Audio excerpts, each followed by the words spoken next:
Please remember as well that this is not just a conversation between the three of us. This is a conversation that involves you as well. We have Britt, who's busy looking through the comments on YouTube and on Facebook and on Instagram, and she's going to be bringing all the questions and comments across so we can have a conversation with our remarkable panelists.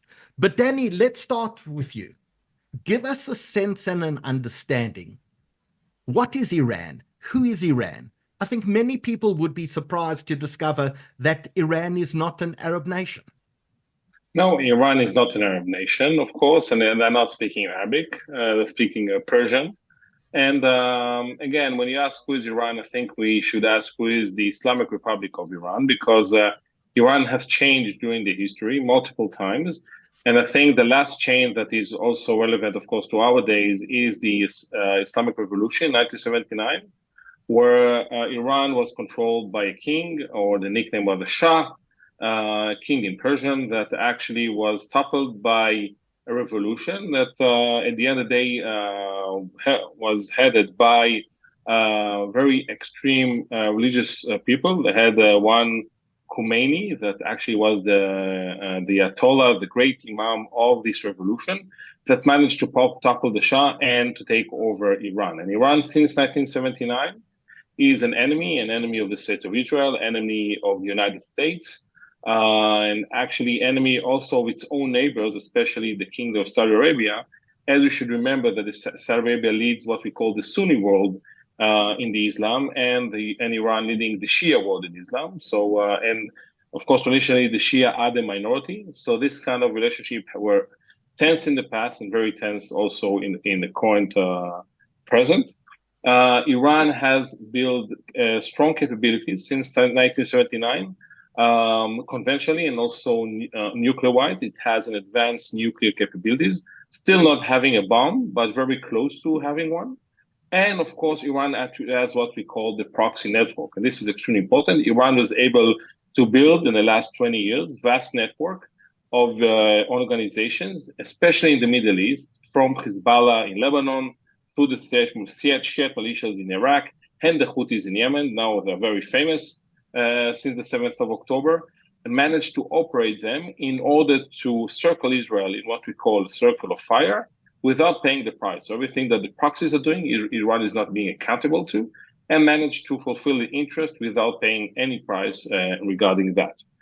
During the years, Iran, I have to say, it's a very extreme country, but the decision-making process in Iran is aimed for one and only one important thing: how to make sure that Iran will survive towards the future. Yes, Iran wants Israel to disappear. Iran wants to kick out the US from the Middle East, but first and foremost, Iran wants to make sure that it will preserve the Shia regime in Iran. Why is so important for Iran? Because for Iran, especially also connected to Africa, it's considered to be not only a lighthouse of the Shia population in Iran, but also the Shia population all over the world, including Africa. So wherever you found the Shia population, Iran will be there trying to garden it, but also trying to exploit it to support Iran in terms of politically and economically and things like that. So in other words, Iran is a major threat to the state of Israel, operate what we call the octopus in terms of strangling or trying to bypass or to circle Israel in a network of proxies. And since the 7th of October, Iran is trying to operate those proxies in order to pressure Israel to stop a war and thus save Hamas. And in the 14th of April, Iran also participated directly in the war when it shot almost 300 what we call projectiles, almost 150 surface-to-surface surface missiles toward Israel as a revenge of the killing of one senior operative of the Iranian Revolutionary Guard Corps in Syria named Hassan Madavi. So in that regard, again, it's really in a nutshell in terms of Iran.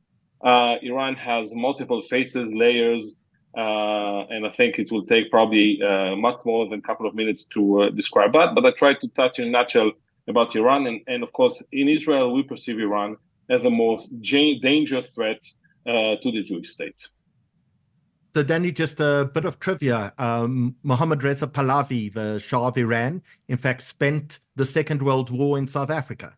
For many people, they can drive past a house in Observatory and you'll see a big Iranian flag. And that was, in fact, the home of the Shah of Iran in South Africa, who was in exile in South Africa during the Second World War. And if I'm not mistaken, his father was exiled there during the First World War as well. Yeah, it's important to say, and just one last thing about that, and that's very important. Iran and Israel were very close allies in the Shah era. It is important to say that.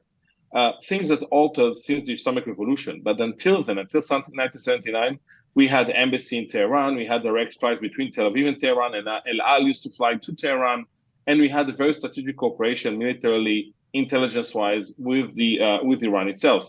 Only when the Shah was kicked out, everything changed dramatically. Why I'm saying that? Because Israel keeps saying that the fight, the campaign, the struggle between Israel and Iran, it's not between the nations. It's between the leaders and the fact that the Islamic Revolution calling for destruction of the State of Israel. And we believe in Israel that once this regime will end, will be toppled, then good relations between Iran and Israel can and should be returned. So, Glen, explain to us, what is the obsession that Iran has with Israel? Why is it so high on their political agenda? Well, Israel fits into three consecutive circles, which is Iran dealing with outside of its country. One is religion, one is politics, and one is economics, and they overlap. Now, as Danny mentioned, we have the Shiite Muslims, which is between 150 and 200 million people around the world. So it's nothing small. And that's only approximately 10 to 15% of all Muslims. The majority are Sunni. In fact, the majority of Muslims in South Africa are Sunni, not Shiite. Boer Kaap, Cape Malays. The second one is politics. Now, politics is a very complex thing where Iran is concerned, because South Africa and Israel are very closely linked into what Iran is looking outside of its borders. Now, Iranian politics can be divided outside of its borders into the neighborhood policy, the axis of resistance, and looking eastwards. I'm going to go into depth of those very shortly. Economic-wise, both Israel and South Africa and Iran are also very closely integrated in terms of Iranian foreign policy of looking eastwards, because Iran has just joined the Shanghai Cooperation Agreement and has also joined BRICS. Now, BRICS is South Africa, Russia, China. Now, essentially, these three circles of religion, politics, and economics put it in a camp which was far different from what it was during the apartheid areas and far different from the Cold War area. So in other words, both Israel has a very Western stance. South Africa has moved from that Western stance and is moving towards China, Russia stance. And Iran is very much an anti-West. Now, when we say anti-West, we're looking, first of all, is religion, the Shiite Muslim. Second of all, there is the politics, because it is a neighborhood policy which is very closely linked with the religion into an anti-Western issue. And the economics of Iran has been forced, due to international sanctions, to look towards other countries which have also faced the same sanctions. And there we're looking at, for example, Russia and China. So Israel is an example of something which is totally against the three elements of Iranian foreign policy in religion, politics, and economics. It's only one example. In other words, the big evil is the United States. And Israel is aligned with that big evil. It's a thorn in the side of not just Shia Islam, but also Sunni Islam. It's a small enclave in the middle of something which, in their view, both Sunni and Shia, should be totally Muslim world. And we've seen this over the years, since 1947. Israel has been called the European colony, the Polish outlet in the Middle East. And progressively during the Cold War, it was labeled as, the U.S. Warship station, the Jordan River, and so forth. But let me go a bit more into detail in terms of these sort of things, because Iran has become successful, not out of its own efforts. Iran has been successful due to what is other people's failures, and Iran has been very opportunistically taken advantage of that. And I'll give just a few examples to understand that. During the 1970s, the Ayatollahs, which did the 1979 Islamic Revolution, a lot of them were based in Lebanon.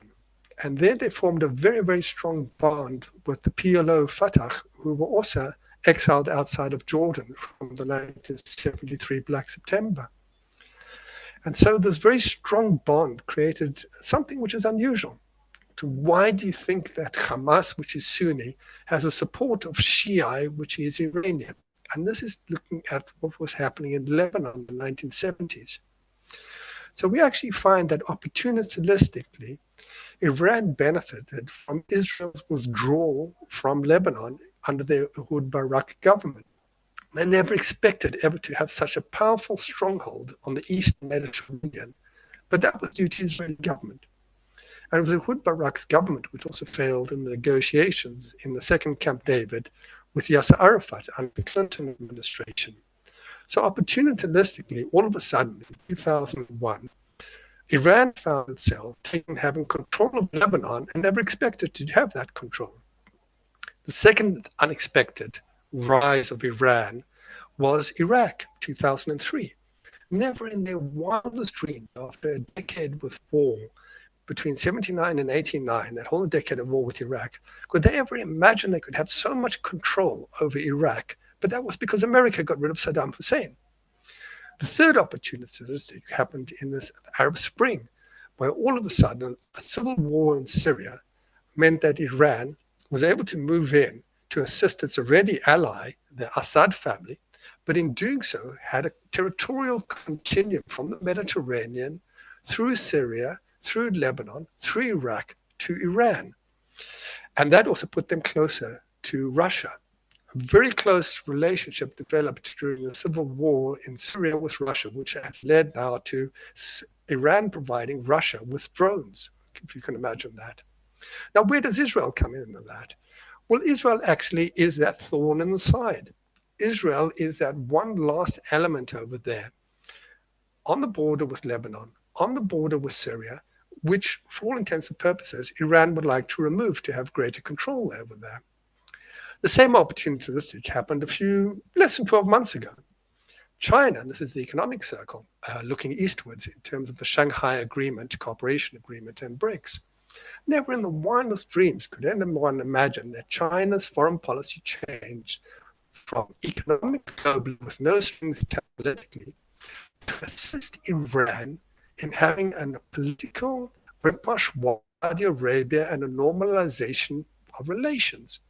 So all of a sudden, opportunistically, Iran found itself in a position far greater to that extent ever achieved from its own foreign policy, but opportunistically. You mentioned the Shah of Iran. Well, the Shah of Iran had a dream in 1974, and that was to have the entire Indian Ocean countries form an economic relations. And the Ayatollahs have actually adopted that, and this is where South Africa comes in. Essentially, the religion, the politics, and the economics of the assistance of Russia, of China, and of Iran are moving to create this cooperation from South Africa all the way northwards through the Houthi area of Yemen, through Iran, and into the Taiwan Straits. Now, essentially, they're controlling three maritime choke points, which is probably the weakest area of the United States military. That is the Bab el-Mandeb, which can effectively close the Suez Canal, the Persian Gulf, and the Taiwan Straits. And we've seen this coming in the last 12 months, where Australia has noted there's fear of this development between relationships between Iran, China, and Russia. And Australia has informed the world that it's going to be procuring nuclear-powered submarines in terms of the threat perception. Now, where does this find Israel? Which is exactly the point you've mentioned. Israel still is sitting there controlling an eastern part of the Mediterranean, which it doesn't like. It also is, believe it or not, a scapegoat. Israel is the excuse for Iran to do things which it couldn't do otherwise. And we saw this on the 7th of October. Within a week after the Hamas-led invasion, and I say Hamas-led invasion because there were a few other groups, all of a sudden the Houthis were firing attacking shipping in the Red Sea. The Hamas and Israel conflict was an excuse for Iran, and I'm going to quote President Joe Biden of the United States here, to impact more than 50 countries in the world's economy by having over 30 strikes on Red Sea shipping, including for the first time in history, using anti-ship ballistic missiles. So Israel actually, in one sense, is an excuse for Iran to use its proxies against the West. And in fact, in that way, they actually like Israel, that they can do things while it's not needed. And the same for Hezbollah. They are using, Hezbollah has noted, that once the Hamas war in Gaza ends, they will stop bombing the north of Israel. So Hezbollah and its Iranian puppet master are using the Hamas conflict to attack and threaten the eastern Mediterranean. And Nasrallah, in one of his speeches, threatened Syria on one side, but also on the other side, he threatened Cyprus. He threatened a European country, a member of the European Union, and a member of NATO.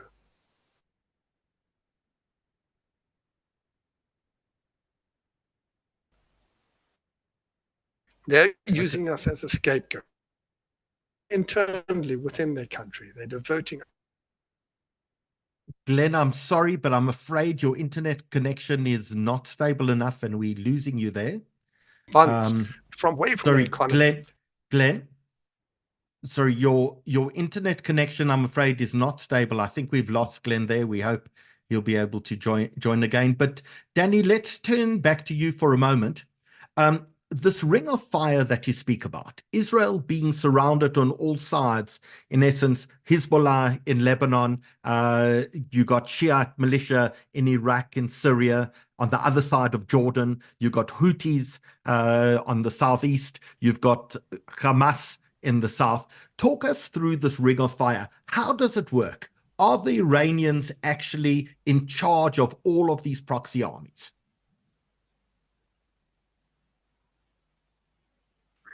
So you're on mute there. Let's just get you unmuted. Yeah, sorry I'm back, about that. I'll go into silence at the moment. It was just we blanked out because I got aircraft overhead, so they cut out all the communication. Sorry about that. Thanks, Glenn. Yeah, so again, Iran is actually building their capabilities by sending them arms, training, and money. Hoping that they enable them to threaten Israel, not to attack Iran. That's first and foremost. But second, when push comes to shove, and like from the 7th of October, they need to save Hamas, so they need those proxies to attack Israel. Not why Iran is not directly attacking Israel, because Iran is afraid that attacking Israel will lead to escalation, that in the end it will be a regional war, and the Iranians will find themselves fighting not Israel, but the US. And the Iranians fear the US the most. So in that regard, it's comfortable for them that the proxies will take the upper hand in terms of attacking Israel. But it's important to say that it's not like directed instruction in terms of how things are going. There is a joint operation room in Beirut in Lebanon that all the proxies are sitting there and trying to build some sort of coherent strategy. But I think that we saw multiple times that Iran is trying to influence those proxies and not succeeding all the way. We had a good example for that in Iraq when the Iraqi Shia militias attacked U.S. forces and actually killed 3 personnel a couple of months ago in Jordan, a U.S. one. And Raini, the commander of Quds Force, had to fly directly to Baghdad, persuading them to stop launching those attacks because Iranians were afraid that they will pay the price at the end of the day. So the bottom line of this kind of circle is the fact that Iran is really enjoying that. The Quds Force commander Raini is actually orchestrating this network. But this network has its independent capabilities, especially since the assassination of Qasem Soleimani in 2020. We see that the Houthis, the Shiite militias, and also Hezbollah are becoming more independent in their decision-making process. I'm not saying they're not coordinating things with Iran, but I think they're becoming more independent. It is important for the day after the war to understand how we can increase the gap differentiation between Iran and the proxies itself, because if Iran won't able to operate or enable those proxies against Israel, it will really weaken its ability to influence or to operate its malign activities in the Middle East itself. So this is something that for sure for the day after war we'll have to think hard and clear about that. But again, as I mentioned, they are working, they are supporting, but they're not directly instructing. It's not like they are telling the Houthis you do A, B, and C, and the Houthis are doing A, B, and C. The Houthis, for example, are very independent in the decision-making process. They need Iran for the highly sophisticated weapons. By decision-making process, they are quite independent. Same for the Iraqi militias and even Hezbollah. So I think that we need to look at it as a network, but within that network, each member of the network has its own independent considerations. So what do we think the Iranians knew about the 7th of October? Did they have pre-warning about it? Did they understand the concept? How can they be held accountable for it? Well, the Iranians for sure knew something is happening because they have, in Quds Force, you have what we call the Palestinian branch, headed by a guy named Saidi Zadih that was exposed several times in the past. So when Hamas planned the attack, and we now know from paper that we found in Khan Yunis, that Sinwar really thought that Iran and Hezbollah will join in. So I believe that they had the sense of the attack itself. But I think that they didn't know exactly the date, and they were surprised, like all of us, on the 7th of October. That was it was kept secret between the Hamas leadership. So strategically, Iran knew about the attack. Operationally, I think they didn't know about the scale and didn't know about the date itself. But since the 7th of October, they took a strategic decision. They will have to save Hamas, because for them, Hamas is a crucial element within the axis of resistance. Why? First, it's Sunni organization. Hamas is actually the Palestinian branch of the Muslim Brotherhood. And for Iran, it's important to show that the struggle against Israel is not only a Shiite one, but also a Muslim one. And the second, the fact that Hamas has really put a lot of threat to Israel in terms of its capabilities. So for Iran, it's crucial that Hamas will stay in its network itself. But as I mentioned, they didn't want to intervene directly. So from the 8th of October, we saw all the proxies starting to attack Israel, and especially Hezbollah. Hezbollah actually is the most prominent proxy, is even more than proxy, is what we call Iranian partner. And he was sent to the war in one important goal, to spread the IDF, making sure that the IDF won't be able to focus all of its efforts in Gaza Strip, and by actually starting some sort of a limited campaign in our northern border. And this is what's happening from the 8th of October, unfortunately. So in the matter is that even if Iran didn't know operationally or tactically when the campaign or the war will start, strategically they probably knew, and from the 7th of October, they're doing the utmost to save Hamas. So Glen, let's in fact talk about the 14th of April, because that was the first direct attack that Iran did on Israel. Maybe you can just run us through the lead up to the 14th of April and what actually happened on that day. I think it was the 14th, or was that the 11th of April? On the 14th. 14th. Basically, I got the 11th of April in my head because essentially this is already when we had indications that Iran was preparing to attack. In other words, it was fueling up, moving missiles, moving drones closer to certain border areas and so forth. Essentially, this is what we call tit for tat, which unfortunately can lead to escalations which run out of control. Is that Israel has to do something. And the big question is what and to what degree. And this is indeed the question which I think is the foremost of everybody in Israel's mind, is why hasn't Israel done more against Hezbollah now? for example. So there's very intense calculations at hand of what you can do, how much you can do, and against whom before the other side actually escalates it beyond control. And you have to take into consideration your allies as well, predominantly the United States here. So what took place in April was, and what has taken place now, with the two assassinations, one in Beirut and one in Tehran, is Israel found itself in a position of being able to assassinate a very senior decision maker, which was influencing a war against Israel, and took the decision that the risk was there and it had to be done, and it was done. In the case of April, Tehran, the Ayatollahs, believed that this was a step beyond what was normal. And this is the same with Hezbollah. Hezbollah is not Hamas. Hezbollah generally tends to accept assassinations as part of war. They don't generally tend to lose rationality. Hamas does lose rationality. What happened in April was that there was an assassination by various Israeli forces, and Iran believed that was crossing the red line and they were going to respond. They did this by launching over 330 projectiles, missiles, drones, and so forth from a number of different locations. And Israel, together with allies, managed to successfully defend against them. Now, this was a very important message, and we call this in military terms a signal to Iran that essentially your response is a signal back to us about red lines, but we are capable of defending ourselves to the extent that our population is not going to be harmed.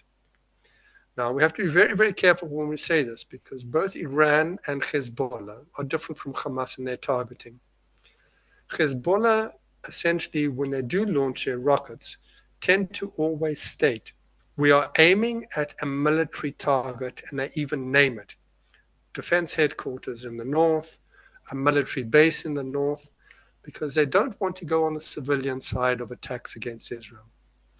What happened in April with the launch of over 300 missiles, 330, was that civilian targets were targeted in Israel, which is crossing a red line for Israel. And this actually, I would say, if we're looking to what happened a few weeks ago, is why Israel also then decided to do the dual assassination in Tehran and Beirut. A signal that if you are going to attack our civilian targets, we can, and this is basically to inform what Prime Minister Netanyahu said in October, we will find the perpetrators of the 7th October anywhere in the world, and they will be brought to justice. To assassinate the most senior political leader of Hamas in Tehran was a signal, very clear signal, that no one is exempt anywhere in the world from that response. And this is basically echoing what happened after the 1972 Munich massacre at the Olympics. It took almost 20 years, but Israel got to the last of them in the end. What we're now looking at since April is that Tehran has taken a step back. They realize that a massive launch of rockets and missiles might not be that successful. It might be a signal to punish. But unfortunately, what has also happened from our successes in many cases, and this is the same as our success in the Iron Dome missile system, is that our successes sometimes put us in greater danger. We have successfully managed to show that the Iron Dome can take down over 95%. We've successfully shown to Iran that we can strike and assassinate in their capital and defend against their missiles. But unfortunately, this now pushes our adversaries into a position where they might be attacking things which we can't defend. For example, it might be an embassy, somewhere in the world. It might be a synagogue or shul somewhere in the world. It might be Israeli tourists, and this actually happened previously in Bulgaria. And tourists who went on holiday were attacked at an airport. So unfortunately, our successes also put us in a very soft belly target zone of having to defend Jews around the world, which is far harder. Turning back to your question of what happened in April, was that we touched a soft spot. We touched a very soft spot in Iranian hierarchy, where they believed they had to answer to it. And I think we're in that same situation now. Iran believes they have to answer, but unfortunately, we don't know exactly how or when or where. And this is a very difficult thing globally to maintain a status of alert and a very high defense against it. But we have successfully shown to Iran, and this is the lesson of April, if you launch missiles against us, we can actually defend against them. Unfortunately, this might have also pushed them further into the Iranian enrichment program. That essentially a thermonuclear device might be, in their eyes, the best way that they can defend against the Sunni world. And that might actually be a preemptive use of that. Now, at the moment, the current Ayatollah and the current president of Iran are rational to the extent that they are sensitive to the costs. They won't go berserk. But one of the greatest threats, which always faces a conflict zone issue, is that capability and intention is very much linked. That once a country has capability and once it has the intention, for example, and said it to annihilate Israel, the next set of leaders down the road might not be as rational, might not be as sensitive to the costs, and might wish to use a thermonuclear device against Israel. And this is forcing us to cross a red line as well, in terms of exactly how far Israel goes at this stage against Hezbollah, and how far it goes against a preemptive strike against various targets in Iran that might threaten us. But hanging on that, we have to say, depends upon our allies, and we are looking to the 5th of November elections in the United States very much. So I think at the fore of everyone's mind is what do we do against Hezbollah? What do we do against Iran? But unfortunately, the decisions in Jerusalem are, as we say, options are on the table. But as yet, we have not yet made a decision which option is best down the line. And I think this is the case of the last 20 years with Hamas in Gaza. Let's bring in Danny at this point in time. Danny, the 14th of April, was that a real attack or was that just a symbol? Were the Iranians relieved that none of their missiles actually hit anything?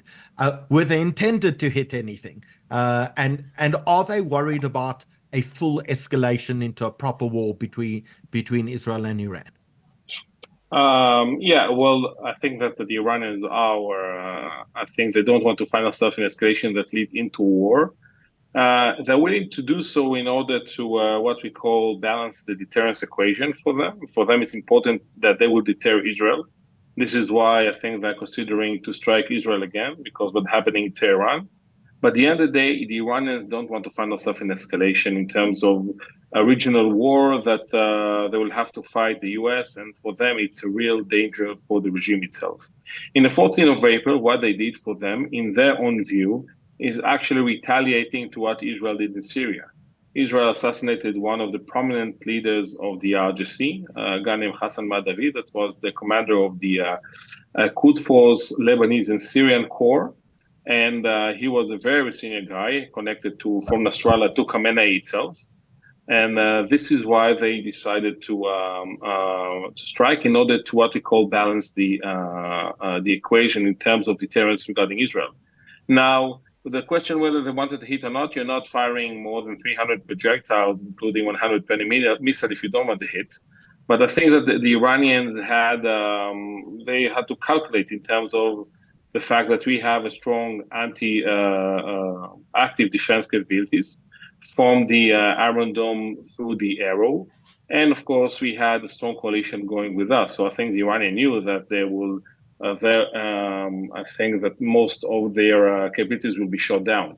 The Iranians tried to aim to very secluded military bases in Israel. One of them was the Nevatim air base that they believe that the F-35 that they took off from there killed Hassan Madavi. But I think in the other day, they were relieved that no escalation happened after their attack. But now they're in a real dilemma because obviously for them, it's not the issue of Haniya more than the issue of killing Haniya within Tehran, breaching their sovereignty, but also the fact that Haniya was invited to inauguration of President Pezeshkian. For them, it's something that, again, crossing the red line and need to retaliate. But I think that it's not that easy last time for three main reasons. First, we have, of course, the presence of the U.S. forces in the region. And I think it's really unprecedented what CENTCOM has now in terms of capabilities. Second thing, of course, is the issue of Pezeshkian. We have a new president in Iran that is more moderate than the previous one from Raisi. He is what we call the conservative, reformist conservative. That is not, of course, is not pacifistic, is not in favor of interacting with Israel. But for sure, for him, the most important thing is reaching some sort of a nuclear deal that will enable him to lift sanctions over Iran. So I don't think that, and there were a lot of reports coming, especially from Iran International, saying that he's actually challenging the decision to launch missiles against the state of Israel. And we have the third thing, the third point that changed, that the fact that unlike the 14th of April, now we have also Hezbollah that want to revenge the deaths of Fuad Shukr, of actually the most senior military guy in the organization itself that was assassinated in Beirut more than 2 weeks ago. So they have to calculate that into their retaliation. So because of all those variables, I think they are struggling in finding the way to retaliate against Israel. I think they climbed the high ladder and they find it very hard to not retaliate at all. But I think all possibilities are on the table, from firing something that would be more to just for show and not to hit something, but also maybe something more drastic. I think that at the end of the day, until we are not encountering it, we'll find it very hard to know exactly what the Iranians want to achieve. But I think that for sure the delay signals the fact that it's not that, I'm not say easy, but I think that there are constraints, some considerations they have to take in their decision-making process in that regard. So we'll have to wait and see. And of course, Iran is only half of our problem. The other half is Hezbollah, that in terms of firepower capabilities is actually more threatened to the state of Israel than Iran itself. Iran has actually helped building Hezbollah as a terror army with highly sophisticated capabilities. So even if Iran won't retaliate, even if only Hezbollah will retaliate, we could find ourselves in a real escalation because its firepower and capabilities are such that it can cause a lot of damage to the state of Israel. And of course, we can cause a lot of damage to the organization itself. But I think if we find ourselves in escalation, this will be a war that the Israeli public never been or never witnessed such a war in terms of the firepower of our adversary. So I think we have to wait and see how things will develop. We are what we call the waiting period, but for sure, I think we have closest as we ever been to escalation that can find ourselves in a regional war. I'm not saying it will happen in the end, but I think a lot of will be determined how Iran and Hezbollah will retaliate, and especially what will be the retaliation of Israel to this kind of the attack by Hezbollah and maybe Iran. And a lot remain to be seen, but we are in a very sensitive situation right now in Israel. So does it surprise you, Danny, that there hasn't been an attack? Because I think we're now day 18, if I'm not mistaken, since the assassination in Tehran. Well, I think it might surprise, but again, it's very hard to tell because we have to remember one important thing is the psychological effect that this waiting period has on the state of Israel. I think that what's Iran, especially Hezbollah, are enjoying in a way, and even Nasrallah said it in the speeches last week, that for them, the psychological burden that the Israeli civilians are suffering in terms of not knowing what will happen next and where the retaliation will occur, and the fact that a lot of cancellation of flights or airlines flying to Israel. And all those things happen even without them even shooting one bullet or one missile. So for them, this waiting period is important to coordinate their efforts, but also it's they know that it puts a lot of strain or burden on the Israeli population. So I think, again, they cannot wait forever. I think they will have to decide. There's a lot of pressure from the US, that's obvious, especially on Iran. But in the end of the day, when you're checking and analyzing what Khamenei said after Haniya assassination, especially what Nasrallah said in the speeches after Shukr assassination, I think it will.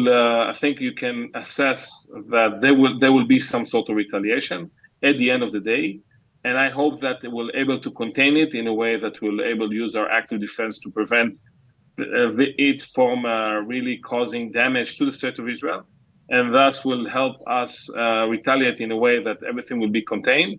But again, we'll have to remember that the state in Israel is very problematic because when you're looking what's happening in our northern border, every day are attacks on the state of Israel, and Hezbollah keeps saying, Nasrallah keeps saying that because of this gaudy connection that he created with Gaza, as long as the war will continue in Gaza, he will continue attacking Israel presence in our northern border. The meaning of that is that even if this current escalation will be contained, will continue the meaning of what we call the limit or scale confrontation that we have with the Israeli northern border that can erupt into a full-scale war also.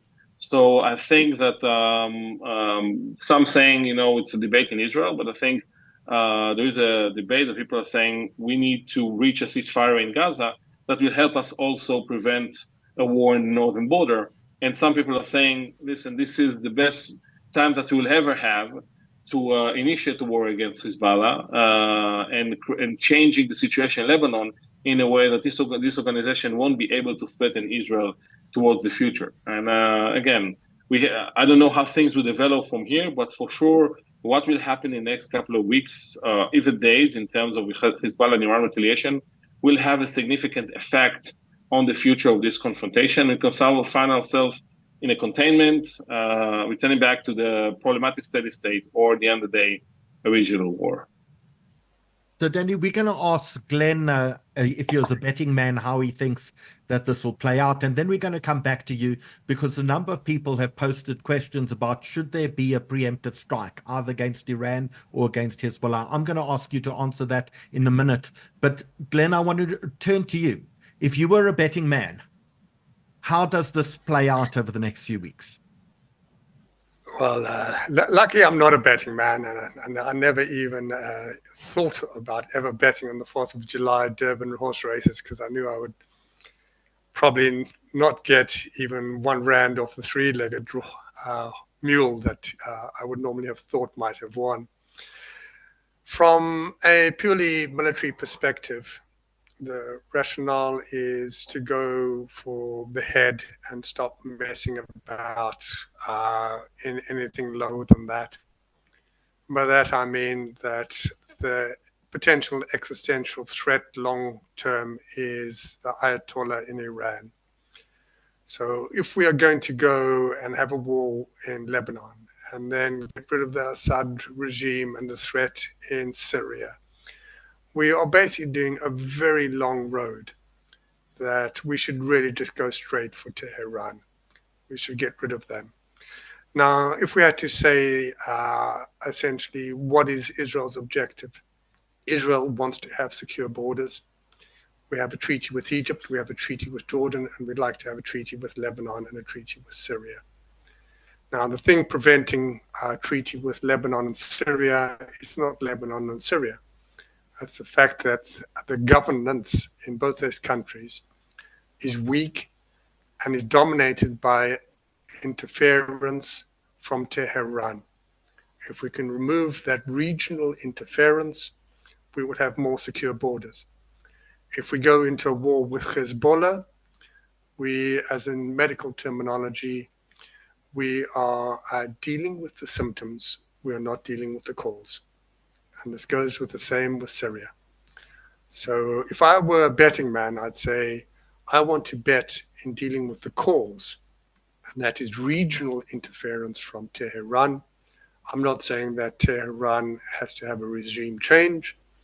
I'm not saying that we have to attack Tehran, but we have to get Tehran out of Lebanon and out of Syria to achieve secure borders, a peace treaty with Lebanon and Syria.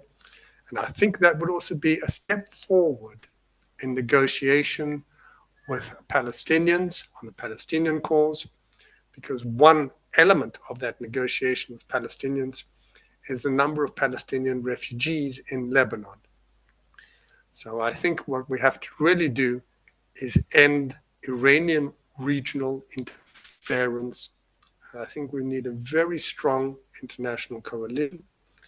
And I think that international coalition can only achieve its objectives once Putin is out of Moscow. So I think we have to look at a larger picture of just how we can do that. So long as Putin and the Ayatollahs are sitting together, we have a very, very hard task in dealing with that. And don't forget that part of the story about Syria is also Russian involvement there. So as a betting man, I'd say I'm not going to bet because I'm going to lose my money if I had to look at it. And we have to differentiate between prediction and forecasting. We know roughly what's going to happen, but when, we don't know. So, Danny, do you agree with Glen? Is this a package deal that has to involve the Iranians, has to involve the Syrians, has to involve the Lebanese, has to involve the Russians in order to rechange it? Is that even practical? How, and should there be preemptive strikes? Should Israel be waiting to see what the attack looks like, or should it try to take out its enemies right now? Well, I think that it really depends on what the Israeli grand strategy. And I think the strategy needs to be is first and foremost a ceasefire that will enable us to get our hostages back. And I think this is the moral obligation of the state of Israel.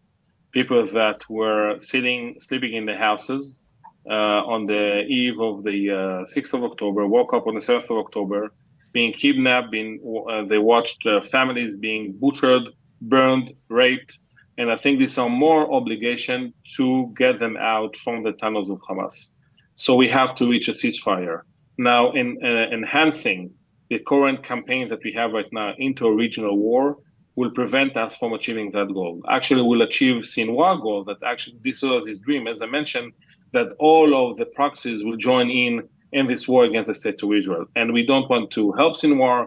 And I think the best way to do so is reaching a ceasefire that will enable us to release the hostages. We have to remember that if we'll initiate the war, we'll find ourselves with no legitimacy, especially not from the West, especially not from the US. We'll find ourselves, if you attack today Iran, the next attack that will occur from Lebanon, because the proxies is obligated to work to defend Iran, especially Hezbollah. So war against Iran will be inevitably a regional war that Israel will be surrounded from the Houthis to Hezbollah to the Shiite militias in Iraq, being attacked constantly, of course, not able to focus on the efforts regarding Hamas and releasing the hostages, and encounter a fierce war that I think Israel is still, of course, stronger than everyone. I think it will be finding very hard to run this war without the help of the international coalition. I think that if push comes to shove in Israel, we find ourselves in a war against Iran, we need to make sure that we'll have a coalition that work together with us from the moderate Sunni countries like the UAE and Saudi Arabia, and of course with the backing of the US in that regard. It's not something that will happen tomorrow, but it's also dependent on the Israel willingness to go towards normalization with Saudi Arabia. And of course, the condition is some sort of a political horizon to the Palestinian cause in terms of Israel willing to discuss this kind of cause towards the future. By doing so and by building a normalization with Saudi Arabia is the key for the Muslim world. So we have more and more countries willing to interact with Israel. And even more important, it will build a coalition that will really deter Iran in that regard. And I think this is the best outcome that we can find coming out from the miserable days of the 7th of October, the tragic days. I think that The best outcome will be ceasefire, releasing hostages, finding a political solution to our problem in the north, and of course, reaching a normalization with Saudi Arabia that will enable us to dramatically improve our deterrence capabilities regarding Iran.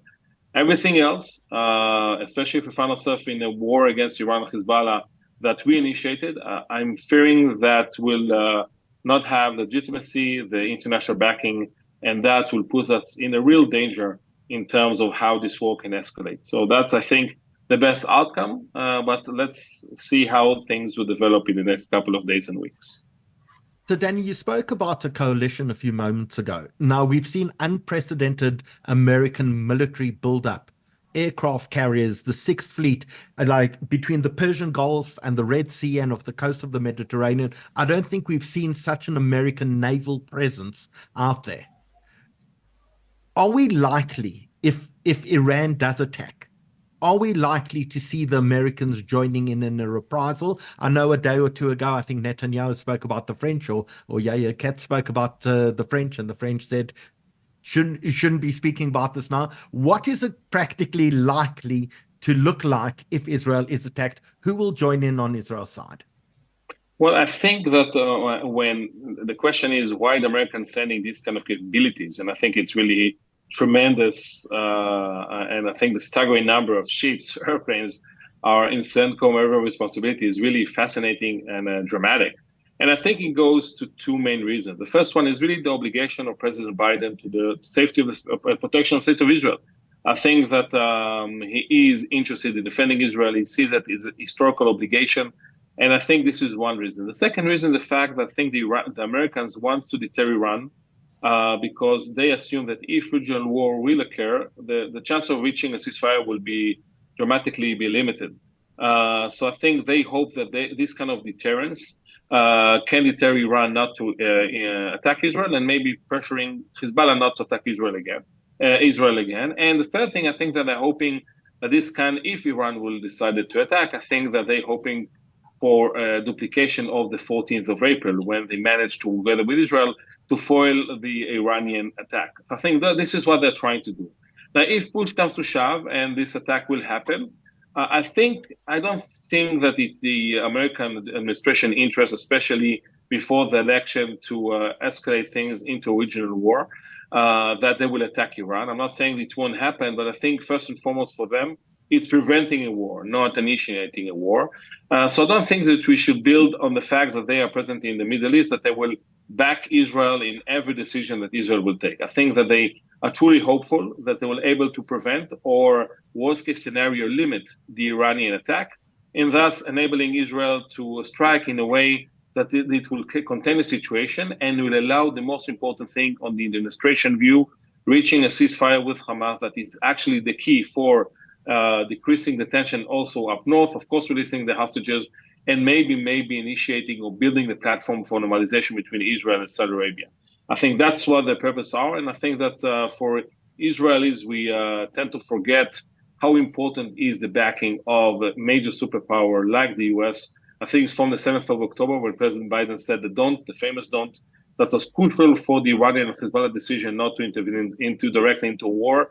And of course, now I think their presence is important in deterring Iran and even deterring Hezbollah. And I think we should thank for that, and making sure that we're preserving our strategic alliance with the US towards the future, because something that I think we understand from the current escalation from the 7th of October, that in front of the axis of resistance, we need to fight within a coalition. When Israel is alone, it's a challenging case. But when we are working together like the 14th of April, we're able to counter Iran initiatives and goals. And I think that's a lesson to be learned towards the future in terms of strengthening the alliance between Israel and the US, and of course, finding paths to increase the interaction, maybe normalization between Israel and the moderate Sunni state in the region.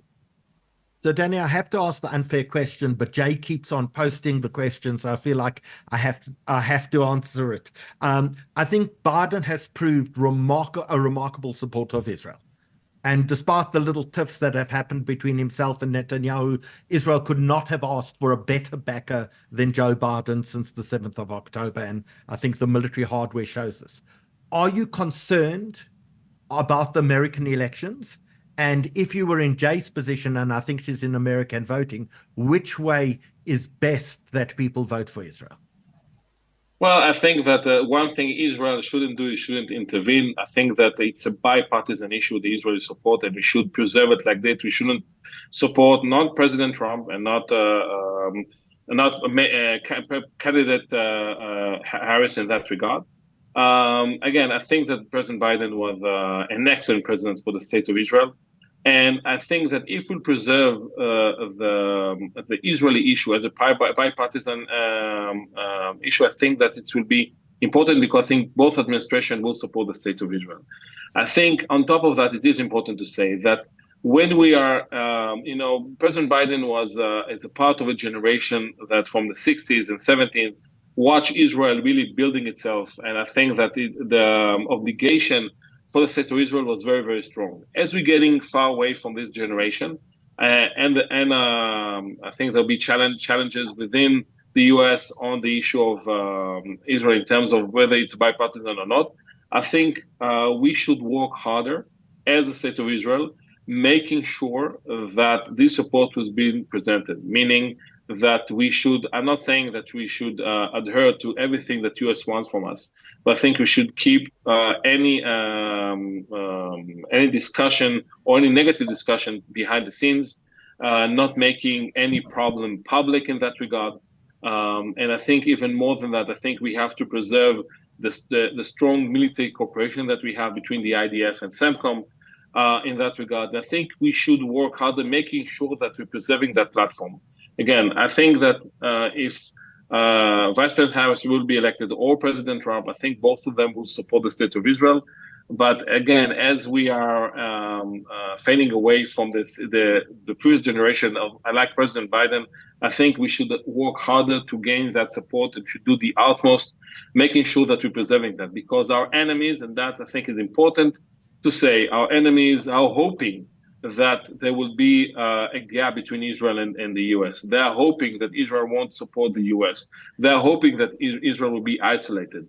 So we have to make sure that we do the opposite, preserving and enhancing this kind of cooperation, because there is no replacement for Israel in terms of the U.S. support. There is no other superpower, no other country. We have good relations with a lot of countries, but no one can replace the alliance that we have between Israel and the U.S. We need to preserve that.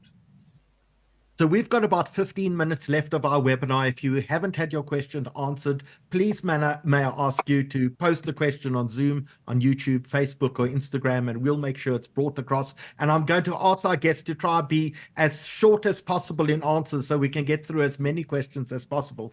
But Glen, while people post their questions, the idea of Iran becoming nuclear, is it inevitable? Can Israel stop a nuclear Iran, or has that boat sailed? When the Cold War ended, we had a few simulation games of the worst case scenarios of proliferation. And we estimated between 15 and 20 countries would go nuclear within a decade. We're very pleased to say, looking back on those heady days of the 1990s, we've done exceptionally well in that we've actually reduced the number of countries and not had a proliferation beyond that. We always have to step into the shoes of the other side in terms of any analysis, understanding, to think about whether or not Iran will go nuclear or not. And this, I think, touches very much on Saudi Arabia. At the time of the few days after the 7th of October, one of many wide beliefs was that Hamas found itself forced to do what it did because it was in response to Israel about to normalize relations with Saudi Arabia, and that might have threatened anything to do with Palestinian independence. So we have to be very, very careful when we talk about nuclear weapons in Iran, because Saudi Arabia is key. Saudi Arabia is on a tightrope that it will have to balance its relations with Israel in the future with its relations with Iran in the future. And yeah, we have Sunni, Shiite, Muslim Islam involved. One of the threat perceptions of Iran is the fear from the Sunni world, namely Saudi Arabia. And first and foremost, I would say that Iran would go nuclear as an issue of that to potentially deter any form of Sunni, potentially led by Saudi Arabia, intervention in the Shiite world, presumably Iran. Now, in the grander scheme of pictures, we have to look at the conflict in Yemen, which was being undertaken by proxies from Iran and Saudi Arabia, the conflict in Syria, which is being undertaken by proxies from Iran and Saudi Arabia, and what is currently happening in Iraq and ongoing since the Saddam regime was removed, was once again Sunni and Shiite.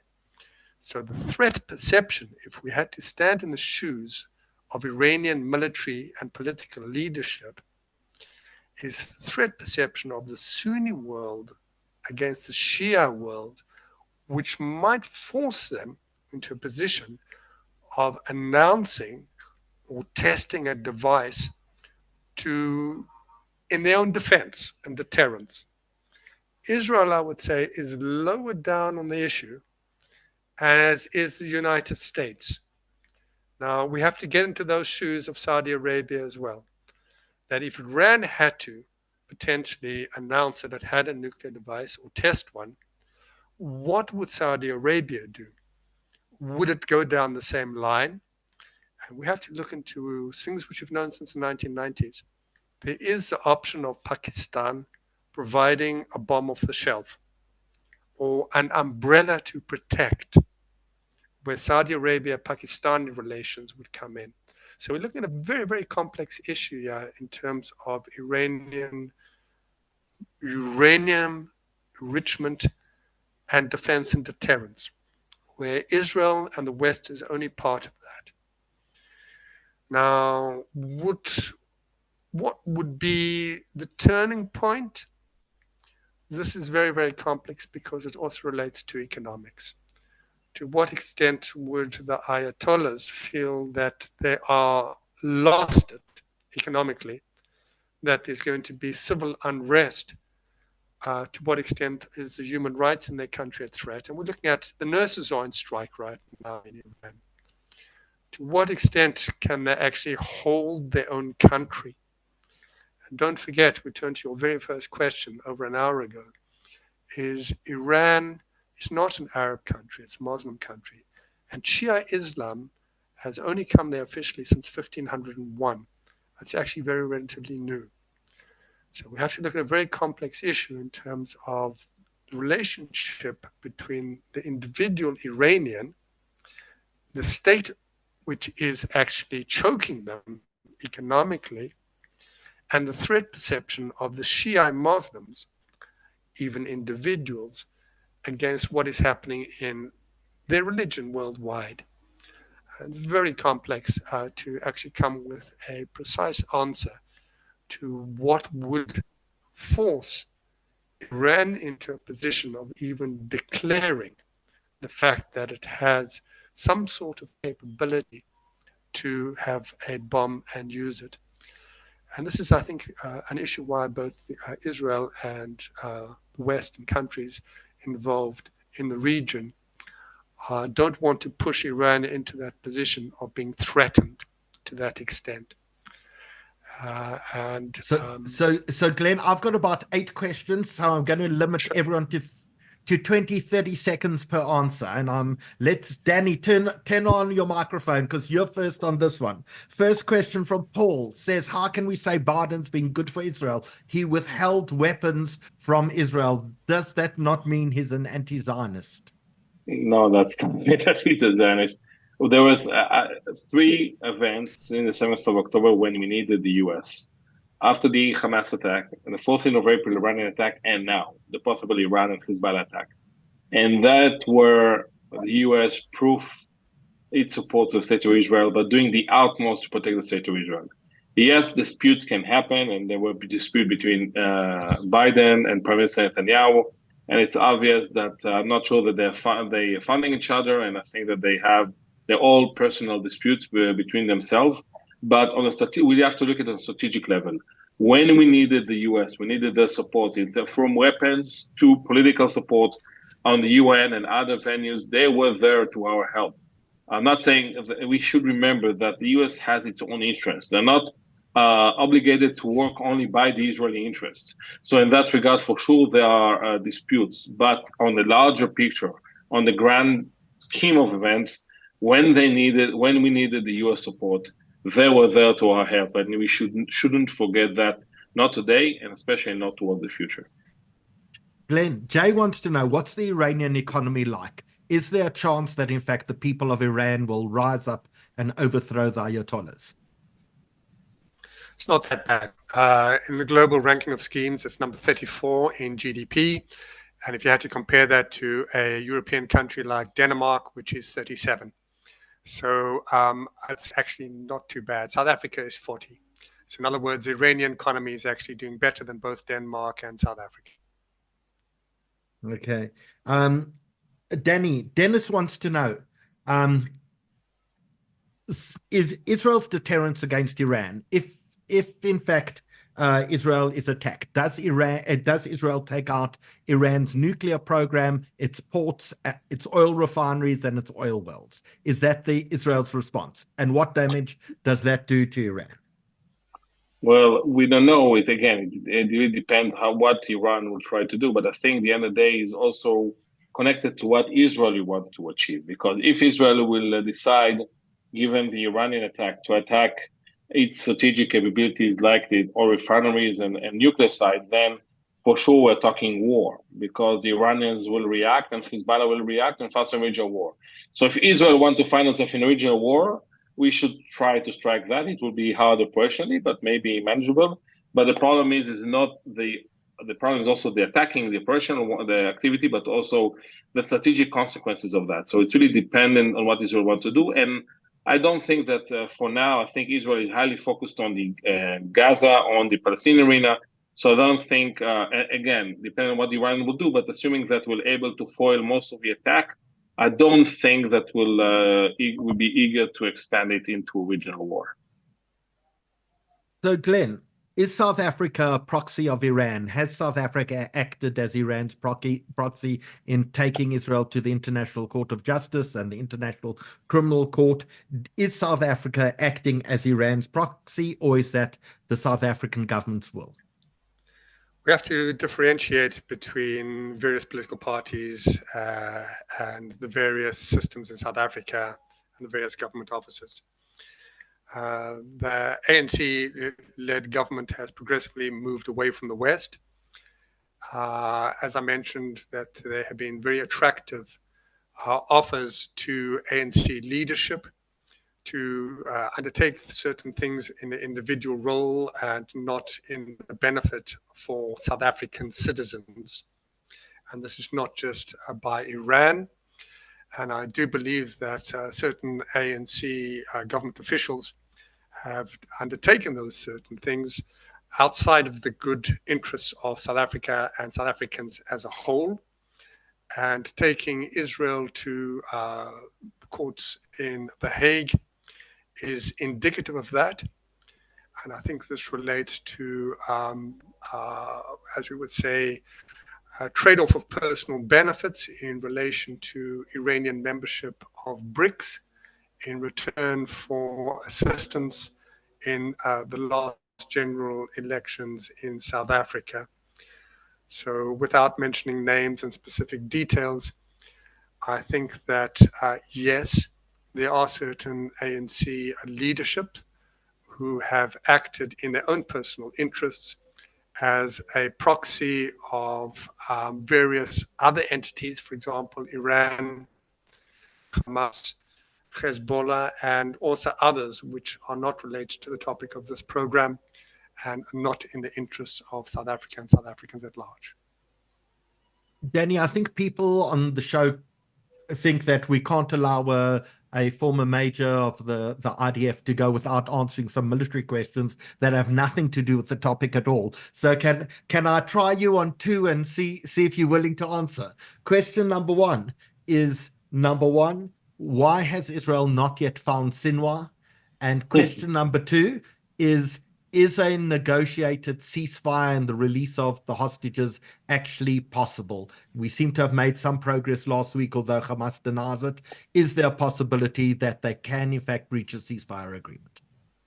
Well, at the major from, I served in usually defense intelligence for almost 25 years.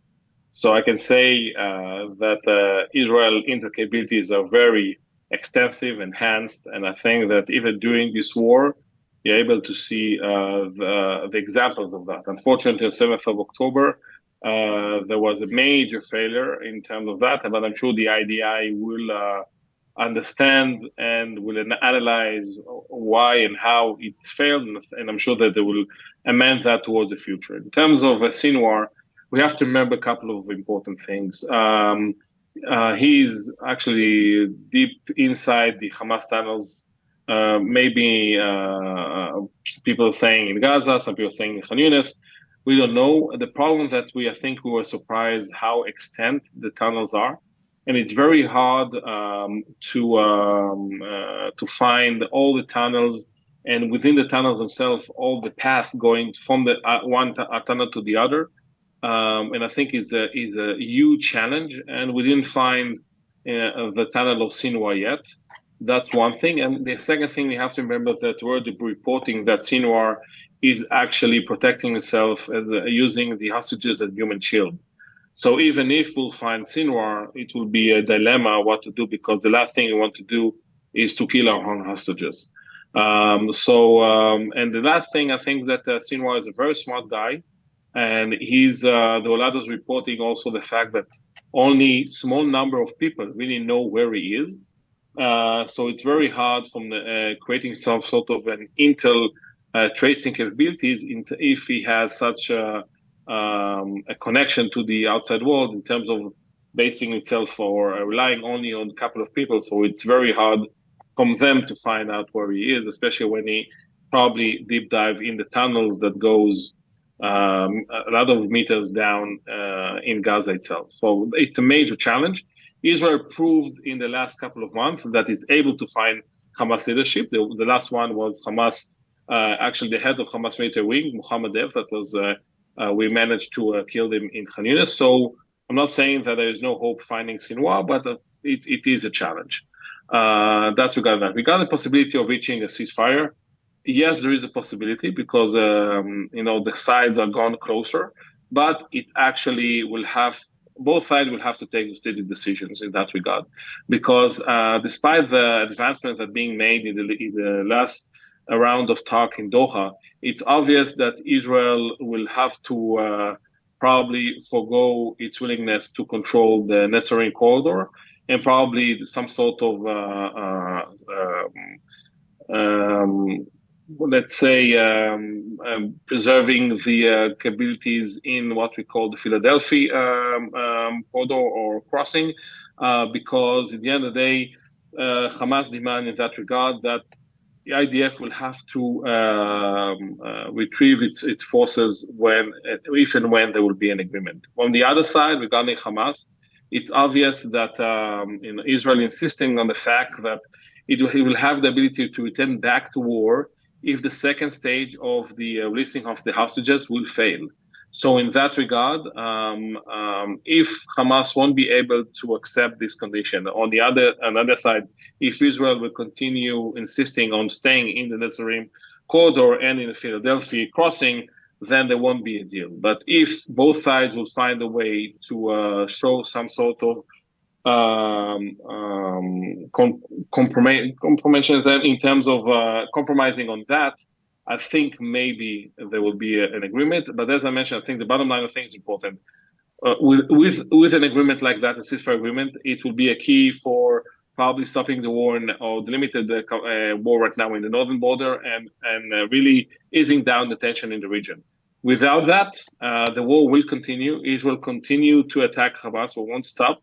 And then the chances of escalation also in our northern border, given the Goldie connection between Hezbollah and Hamas, are extensively high. So it still remains to be seen, and both sides, Hamas and Israel, will have to take dramatic and strategic decision if they want to find a ceasefire. For now, the sides are getting closer, but still not enough to reach an agreement. So, Danny, I've got one more question for Glen, which I'm going to ask him now, and then I'm going to come back to you. But I want to give you the question that I'm going to end tonight on. The question that I'm going to end to you tonight on is, let us say you are an independent advisor to both the Iranian government and the Israeli government. What advice would you give both of them in order to avoid an escalation? That's the question we're going to end on in a moment. But Glen, one of the things that happened is we got an email a day or two ago from one of our viewers to say every time we run a webinar, every time we do one of these broadcasts, they live in Israel and they get anxious. So I think living in Israel itself should make you anxious enough rather than our webinars. But I think it echoes really a question that I think Paul had a moment or two ago is, are we heading to World War III? And maybe my question to you is, do you sleep at night? I sleep at night. I have no difficulty whatsoever. I've lived my whole life in wars, and this is no exception. Are we heading to World War III? I think we started that quite some time ago in all aspects. I don't think anyone should be too anxious of what's happening. I think the 7th of October was a major shock. It was a major failure. We have recovered. We are moving forward in many, many defensive and deterrence postures that we never could have imagined prior to that. I think that luckily we survived the 7th of October, that luckily Iran and Hezbollah didn't join in at the same time. So I would say, compared to the 7th of October, today being the 18th of August, I'd say we should not be anxious in any way, that the sun has already set, we should go to sleep within the next hour or two, have a good night's sleep, and wake up and enjoy life tomorrow. I'd say the 7th of October was the anxious moment of massive failures, progressively over many years, for many reasons. That will come to the fore later on. But right now, we've moved beyond that. We're in a far better position. But if you're looking at globally, I'd say we are in World War III. And I'd say Israel is in a far better position than many, many other countries. I'm not going to even mention what's happening in Sudan, what's happening in the civil war in Syria, what's happening between Russia and the Ukraine, the tensions between North and South Korea, the Taiwan Straits issue, the civil unrest in many countries, or even the crime in South African cities. I quite happily walk around Israeli cities, not worried about crime, but every time I come to South Africa, I am. So I think that World War III is happening, but far different from World War II, and World War II is far different from World War I. But luckily in Israel, I'd say, have a good night's sleep, good night's rest. We're in safe hands, and I'll leave it on that note. Danny, so become the advisor for us to both governments in Iran and in Israel. What advice would you give us? Well, I think in terms of Israel, I think if Iran will attack us, we should do the utmost to foil this attack, working with our close allies, the US, and maybe the moderate Sunni states in order to foil this attack. And this will allow us to retaliate in a way that will able to contain the current event. I think we should prevent any retaliation that will lead us to escalation regional war. Of course, everything is dependent on what the Iranian will do and act, but I think if we'll manage to foil it or even limited that, I think the retaliation should be retaliation, of course, but limited as we can close this event and focusing on reaching a ceasefire and releasing hostages.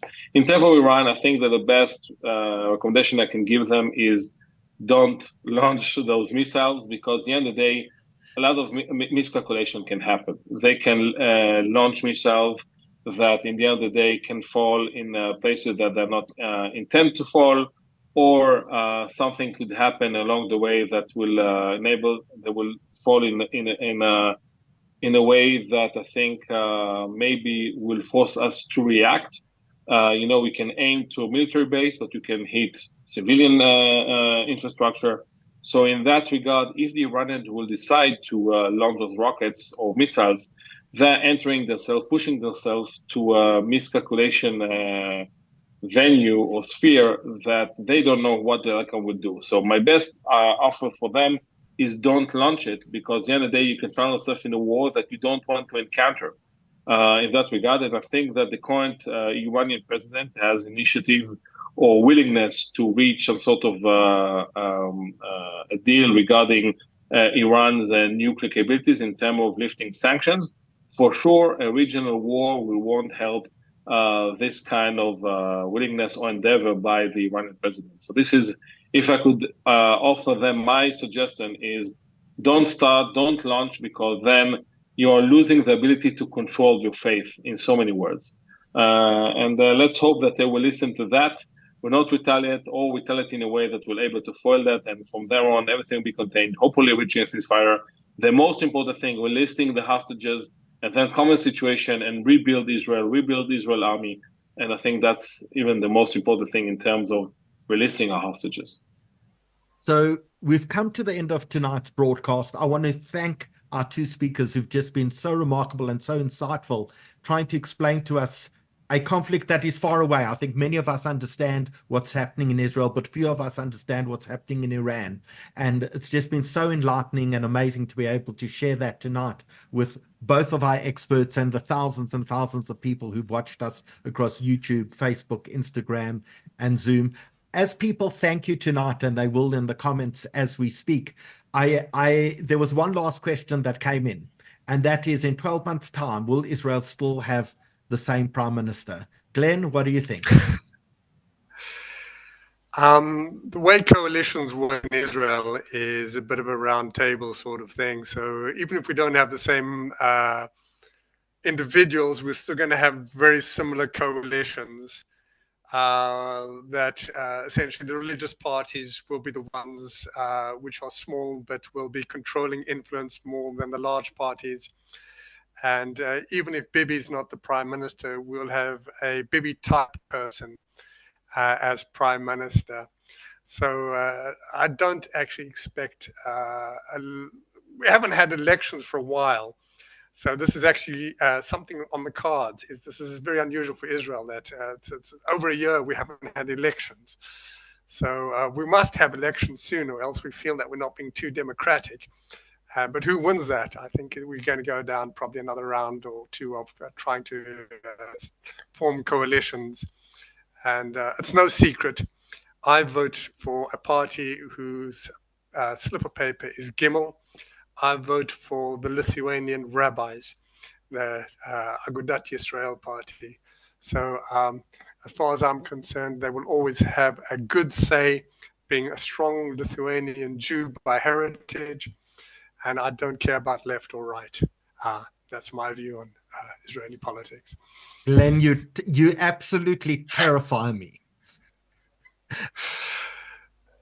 Danny, what do you think? Well, I always say that my luck in life that I'm analyzing the Iranian and access politics and not the Israeli one, because I think it's the most harder thing in the world to understand the Israeli politics and, of course, gambling on it. So I really don't know what will happen in Israel towards the future. I just hope that there will be a government that will work for the benefit of its citizens and will, I think, at the end of the day, will enable us to rebuild ourselves from the tragedy that we suffered on the 7th of October. Israel is in a very, of course, we are overcome a lot of the things that happened, but we're still in a tough situation in terms of the economy, in terms of the need to rebuild our deterrence capabilities. And I truly hope that whether it's going to be Bibi or other prime minister, that it will work in favor of rebuilding this country, because it is a must. We suffered a lot, but I think we have to stay optimistic, and hopefully any government that will work to the benefit of the Israeli population. And I'm still optimistic that it will happen in the far future. Gentlemen, thank you so much for joining us, and to the thousands of people who've watched us this evening, thank you so much for joining us as well. May our hostages be returned to us sooner than we expect, and may we have peace as a matter of course rather than the exception in the region. Good night to you all. Thank you so much for joining us. Good night. Good night.